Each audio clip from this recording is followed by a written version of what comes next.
سارے حضرات درود شریف پڑھیں۔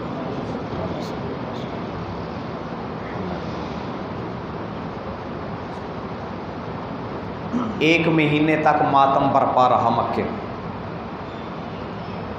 پھر ابو سفیان نے کہا کہ اب آئندہ نہیں رونا کسی نے، پابندی لگا دی، گویا کہ نوحہ نہ کرنے کی قرارداد پاس ہو گئی، کیونکہ اگر مدینے والوں کو پتہ چل گیا کہ مکے میں تو ایسا کوہرام برپا ہے وہ تو بڑے خوش ہوں گے۔ پھر انہوں نے ایک اور قرارداد پاس کی کہ کوئی بھی قیدیوں کو چھڑانے نہ جائے، نہیں جانا کسی نے بھی قیدیوں کو چھڑانے کے لیے، اس سے تو مدینے والوں کو نفع ہو جائے گا، بےزتی علیحدہ ہوگی۔ لہٰذا اب جن کے وہاں قید تھے یہ ان کے اوپر ایک اور عذاب، بندہ اپنا ہو دشمن کی قید میں ہو اور اس کو چھڑانے کی بھی اجازت نہ ملے، دل تو پھٹتا ہے نا، اور یہ مکے والوں کے پھٹ رہے تھے دل، مکے والوں کے ساتھ ایسا ہو رہا تھا۔ پھر مطلب بن وداع یا وداع بن مطلب تھا، اس نے چوری چھپے اپنے بیٹے کو چھڑانے کا فیصلہ کیا، تو یوں نہ چوری چوری آنے لگ گئے مکے والے کہ چلو اپنا بندہ تو چھڑا کے لائیں۔ نبی صلی اللہ علیہ وسلم خود بھی بے چین ہو گئے، رات کو آنکھ کھل گئی آپ کی، بڑے بے چین ہوئے۔ انصاری صحابہ نے پوچھا کیا ہوا خیر؟ کہنے لگے سنتے نہیں ہو میرا چچا عباس وہ ہائے ہائے کر رہا، میں اپنے چچا کی کراہوں کی وجہ سے نہیں سو سکا، ان کی رسیاں کسی نے زیادہ مضبوطی سے باندھ دی تھی۔ پھر انصاریوں نے جا کے ان کی رسیاں ڈھیلی کی، پھر اللہ کے نبی کو سکون ملا۔ صحابہ سے مشورہ کیا کہ کیا کریں، اب جوش تو بڑا تھا نا، حضرت سعد بن معاذ کو تو وہیں بدر کے میدان میں ہی غصہ چڑھ رہا تھا، یاد ہے نا کہ اللہ کے نبی نے کہا سعد خیر ہے تمہیں بڑا غصہ آ رہا ہے، اللہ کے نبی غصہ کیوں نہ ہے، آج ہی تو موقع ملا ان کو قتل کرنے کا، اور یہ ہمارے لوگوں کو کیا ہوا، یہ ان کو باندھ رہے ہیں، قید کر رہے ہیں، قید نہ کریں، آج ان کو قتل کریں، قتل کریں۔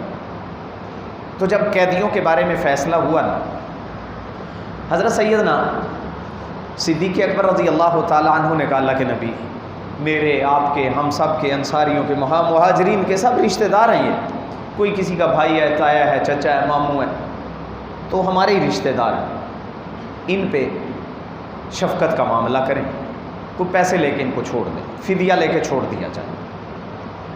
پھر حضرت عمر رضی اللہ تعالیٰ عنہ سے پوچھا، حضرت عمر رضی اللہ تعالیٰ عنہ نے کہا جی یہ اس قابل کہیں کہ ان کو چھوڑا جائے، یہ وہی ہے نا جنہوں نے ہمیں مارا تھا، جنہوں نے ہمیں مکے سے نکالا تھا، جنہوں نے آگ پہ تڑپایا تھا، جنہوں نے ریت پہ تڑپایا تھا، جنہوں نے آپ پہ تشدد کیا تھا، یہ اس قابل ہیں کہ ان پہ رحم کیا جائے؟ یہ تو اس قابل نہیں ہے۔ ابو بکر کے رشتہ دار اس کے حوالے کریں، میرے حوالے کریں، جس کا رشتہ دار ہے اس کے حوالے کریں، خود گردنیں کاٹیں، میرا تو یہ فیصلہ ہے۔ حضرت عبداللہ بن رواحہ کو اس سے بھی زیادہ غصہ تھا، وہ کہنے لگے میرا تو دل کرتا ہے کسی دور نہ وادی میں لے جا کے آگ جلائیں اور سب کو اس میں پھینک دیں۔ حضرت سعد بن معاذ نے بھی حضرت عمر رضی اللہ تعالیٰ عنہ والی بات کی کہ بس جس کا رشتہ دار ہے اس کے حوالے کریں اور یہ قتل کر دیا جائے، چھوڑیں فدیہ شدیہ۔ لیکن اللہ کے نبی صلی اللہ علیہ وسلم نے پھر حضرت ابو بکر صدیق کی رائے کے مطابق فیصلہ کیا، کچھ اور کی رائے بھی تھی، اور ساتھ ہی کہا ابو بکر تیری مثال عیسیٰ علیہ السلام جیسی ہے، جنہوں نے اللہ کی بارگاہ میں کہا تھا ان تعذبہم فإنہم عبادک وإن تغفر لہم فإنک انت العزیز الحکیم، اے اللہ اگر تو معاف کر دے تو عذاب دے تو تجھے اختیار ہے، تیرے بندے ہیں، اور اگر تو بخش دے تو بڑا حکمتوں والا ہے، تو بڑا حکمتوں والا ہے۔ اور عمر تیری مثال نوح علیہ السلام جیسی ہے، جنہوں نے کہا تھا رب لا تذر علی الارض من الکافرین دیارا، یا اللہ ان کافروں کا ایک بھی گھر نہ چھوڑ زمین پہ، نوح علیہ السلام نے یہ بد دعا کی تھی۔ لہٰذا کیسی عظیم ہستیاں تھیں جن کی مشابہت پیغمبروں کے ساتھ، جن کی زبان سے، جن کے دل کے وہ خیالات جو پیغمبروں کے ہوا کرتے تھے۔ پھر فدیہ لے کے جب چھوڑ دیا گیا، اللہ کا عتاب آیا اس میں، اگر پہلے سے یہ لکھا ہوا نہ ہوتا نا لمسکم عذاب علیم، تو عذاب دردناک ملتا، اللہ کے نبی بیٹھے ہوئے تھے، صحابہ بیٹھے ہوئے، کیکر کا ایک درخت تھا، اس کی طرف اللہ کے نبی نے اشارہ کر کے کہا کہ اگر پہلے سے اللہ کا بھی یہ فیصلہ نہ ہوتا نا اور مشورہ نہ ہوا ہوتا تو عذاب کی لپیٹ میں ہم سارے آ جاتے. ما یبقی منا احد الا عمر، ہم میں سے صرف عمر بچتا اور کوئی نہ بچتا. اور یوں اشارہ کر کے کہا کہ عذاب اللہ کا یہ اس درخت تک آ گیا تھا. لیکن اللہ کا فیصلہ بھی عمر والا تھا کہ قتل کیا جائے، قتل کیا جائے. پھر فدیے پہ فیصلہ ہو گیا. اب فدیے کی باری آئی. جب فدیہ لینے لگے نا، اللہ کے نبی نے اپنے چچا عباس سے کہا آپ تو دیں نا فدیہ ذرا، اور آپ سے تو ہم 4000 درہم لیں گے. تو حضرت عباس کہنے لگے میرے پاس کوئی 20 دینار تھے، وہ میرے لڑائی میں گر گئے ہیں، میرے پاس تو وہی تھے، اب مجھ سے وہ بھی گئے، قید بھی ہوا، اب 4000 میں درہم بھی تمہیں کہاں سے دوں، میرے پاس تو نہیں. اللہ کے نبی نے کہا اچھا نہیں ہے. نہیں، وہ جو آپ جنگ میں آ رہے تھے بدر میں، جو آپ نے اپنی بیوی ام الفضل کو درہم دیے تھے، تم دونوں نے مل کے وہ زمین میں دبائے تھے، اور پھر تم نے کہا تھا کہ اگر میں آ جاؤں تو پھر تو خیر ہے، اگر میں نہ آیا تو اتنے فضل کو دینا، اتنے قسم کو دینا، اتنے عبداللہ کو دینا، اتنے فلاں کو دینا. وہ کہاں گئے؟ اسی وقت عباس کہنے لگے میں گواہی دیتا ہوں آپ اللہ کے سچے رسول. اس بات کا میرے سوا اور ام الفضل کے سوا کسی کو نہیں پتا تھا، کسی کو نہیں پتا. اللہ کے نبی نے کہا ٹھیک ہے نا، پھر اپنے بھی دیں، آپ کے 2 بھتیجے بھی قید ہیں ان کا بھی دیں. 2 بھتیجے قید ہیں، عقیل ابو طالب کا بیٹا یہ بھی قید تھا، بعد میں مسلمان ہوئے تھے. عقیل کا بھی دیں. اور ابو سفیان مغیرہ کا بھائی حارث کا بیٹا وہ بھی قید ہو کے آیا تھا، ولید، اس کا بھی دیں. دینا پڑا پھر حضرت عباس کو. کچھ ایسے بھی تھے چند ایک جن سے 6000 بھی لیا گیا. ویسے تو زیادہ کتابوں میں یہی ہے کہ زیادہ سے زیادہ 4000 تھا، 4000 درہم. یہ بنتے ہیں 8 لاکھ کے قریب، 8-9 لاکھ. تو حضرت عباس کو 26-27 لاکھ روپیہ دینا پڑا. یہ تو صرف ایک بندے نے دیا نا اتنا، 3 بندوں کا، اور جو باقیوں سے لیا 4-4 ہزار. جو کم تھا وہ 1000 تھا. ہاں کچھ ایسے بھی تھے جن کو بغیر فدیے کے چھوڑا گیا، وہ 2-4 ہی تھے. ابو سفیان نے اپنے بیٹے کو نہیں چھڑایا، اس کا ایک بیٹا بھی قید ہو گیا تھا.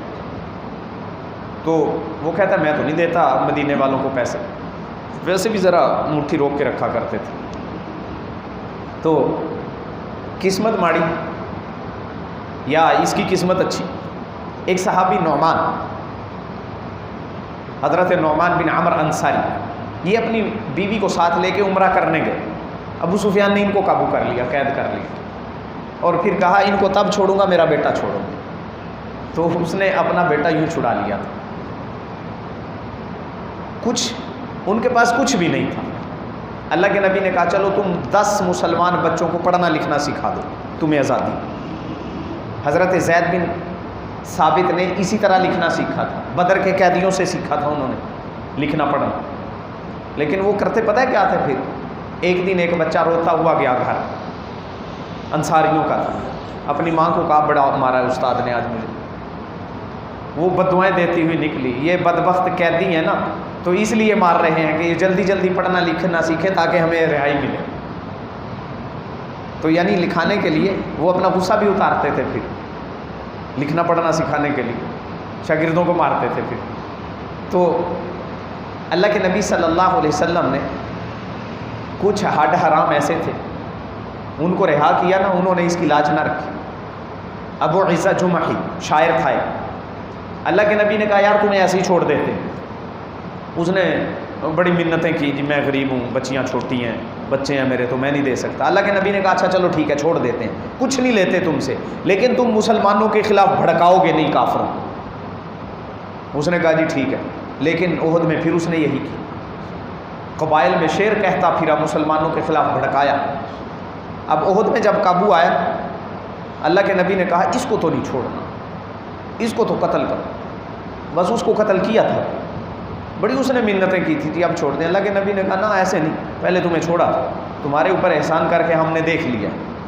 تو مسلمانوں کو کروڑوں روپے کا یہ نفع ہوا، کروڑوں کا. اور جو غنیمت میں ملے کم از کم 150 اونٹ